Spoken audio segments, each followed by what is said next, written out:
boxing sa taong 2024.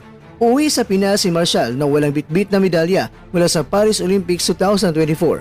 Ang veterano si Marshall ay natalo via unanimous decision kontra yan sa 20 anyos na taga-Uzbekistan na si Turabek Khabibulov sa round of 16 men's 80 kg division na ginanap sa North Paris Arena. Nagulantang ang ating kababayan sa naging resulta ng laban dahil target pa naman ni Marshall na higitan ang medalyang nakuha niya noon mula sa kanyang bronze medal na nasungkit niya sa Tokyo Olympics 2021. Pero sa laban ay napaka-tricky ng taga-Uzbekistan kaya nahirapan si Marshall na pasukin ang mas mahabang kalaban dahil sa napakagandang mga jabs ang pinapakula ng kalaban.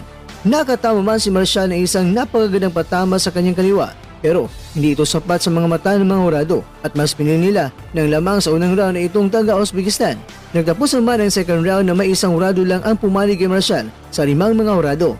Kaya naman pagdating sa round 3 ay doon na